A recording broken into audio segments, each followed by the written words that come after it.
बग्गा साहब भी कार्यक्रम में शामिल होने को हैं तैयार और चलते हैं उनके पास सोमवार के समय जानते हैं बग्गा साहब से कि क्या कुछ हो रहा है ग्लोबल मार्केट्स में। बग्गा साहब सुप्रभात, स्वागत है आपका।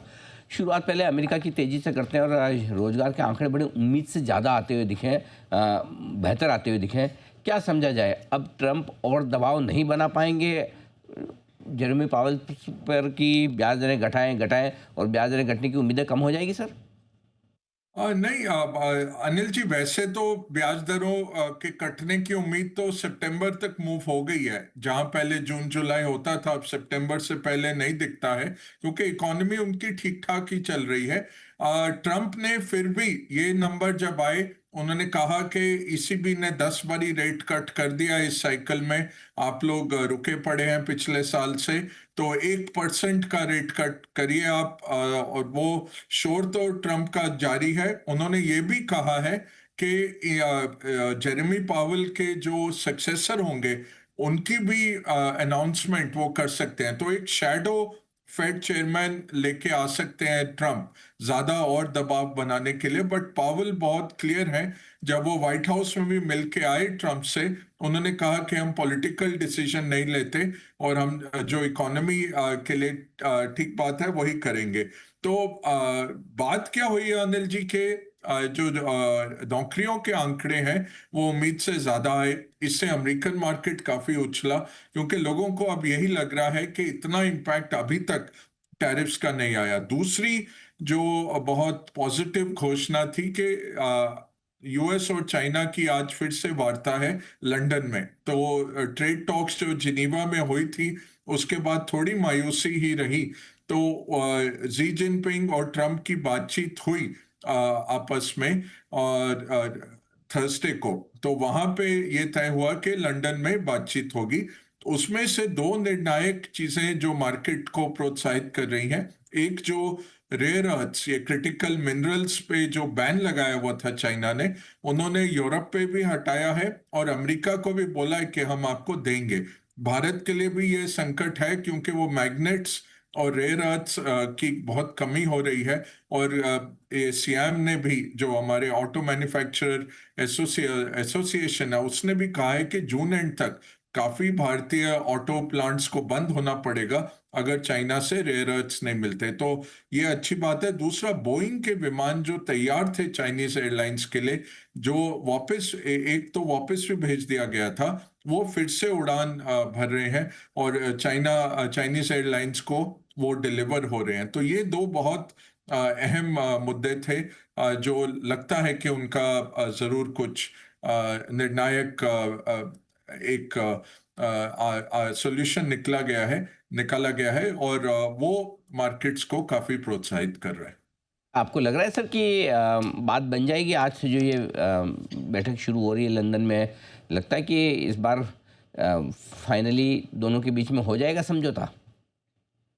और अनिल जी, देखिए, ट्रंप ने देख लिया है कि चाइना ने पिछले 5-6 साल में अपनी इकोनॉमी को बहुत मजबूत कर लिया है कि ट्रेड वॉर को वो कर सकते हैं, हैंडल कर सकते हैं। आज जो चाइना के सवेरे नंबर्स निकल के आए अनिल जी, तो चाइना का जो एक्सपोर्ट है वो गिरा है। जहां पे 12% मार्च में बढ़ रहा था साल दर साल, वो तो था कि फ्रंट लोडिंग थी, इन्वेंट्री, सारी दुनिया इन्वेंट्री बना रही थी कि भाई टैरिफ लगने से पहले इन्वेंट्री बना लो। बट अप्रैल में भी 8% ग्रोथ थी, वो कम होके 4% पे आई है मई में जब चरम पे थे टैरिफ, फिर भी 4% ग्रोथ चाइना के एक्सपोर्ट्स में आई है। चाइना का ट्रेड सरप्लस $100 बिलियन क्रॉस कर गया। तो जहां 90 तक हो रहा था, वो लाइफ टाइम हाई पे मई में रहा है। इंपोर्ट्स गिरे हैं, इंपोर्ट्स 3.5% चाइना के गिरे हैं। ज्यादातर आप कह सकते हैं कि वो कमोडिटीज और क्रूड ऑयल के इंपोर्ट जो है, वो चाइना के कम हुए। और सेकेंडली, एग्रीकल्चर में उन्होंने ब्राजील से काफी कुछ माल खरीद लिया था। जब ब्राजील की जनवरी की हार्वेस्ट आई थी, तो उन्होंने काफी कुछ खरीद लिया था। अमेरिका से नहीं खरीद रहे, ट्रंप के ऊपर दबाव डालने के लिए। तो ट्रंप बहुत दबाव में है और वो घोषणा करेंगे। और जो भी घोषणा हो ट्रंप, तो उसका ऐलान अपनी जीत की तरह ही करेंगे। और जैसे पिछली बारी जिनीवा में उम्मीद नहीं थी कि इतनी जल्दी कुछ करार हो जाएगा, एकदम से दोनों की तरफ से हाथ मिला लिया गया और 145 से 30 पे आ गया चाइना, और अमेरिका 125 से 10% पे आ गया। ये बहुत ही हैरानी करने वाली बात रही थी। तो बट ये दर्शा रहा है कि पोस्चरिंग के पीछे दोनों जानते हैं कि रहना तो इकट्ठा ही है, कोई विकल्प नहीं है। ट्रंप के पास भी, चाइना के पास भी मार्केट कोई ऐसा नहीं है जितना बड़ा अमेरिकन मार्केट है। तो लगता है अनिल जी कुछ यहाँ से हल निकलेगा। और मार्केट्स की अहम बात क्या चल रही है, मार्केट्स यही देख रहे हैं। आज जो चाइना का डेटा वीक आया है, उसके बावजूद हांगकांग का मार्केट ऊपर है, चाइनीज मार्केट अच्छा कर रहा है। वो यही कह रहे हैं कि ये टेम्परेरी है, और ट्रंप का जो पोस्चरिंग का फेज था वो खत्म हो रहा है, डील मेकिंग का फेज आ रहा है। तो अब सॉल्यूशंस का फेज आ रहा है। काफी कंट्रीज के साथ ट्रंप के बायलैटरल एग्रीमेंट घोषित हो जाएंगे अगले 2-3 हफ्ते में।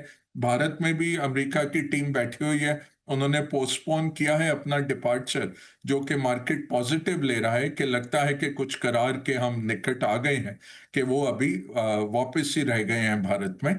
और ऐसा ही लगता है कि ओवरऑल मार्केट क्या देख रहे हैं कि पोस्चरिंग और शोरगुल के माहौल से जो 2 महीने केओस रहा पूरा, उससे ट्रंप अब डील मेकिंग की तरफ अग्रसर है। तो उनका टैक्स बिल भी पास हो जाएगा। 4 जुलाई का उन्होंने सेनेट को दिया है एक डेडलाइन।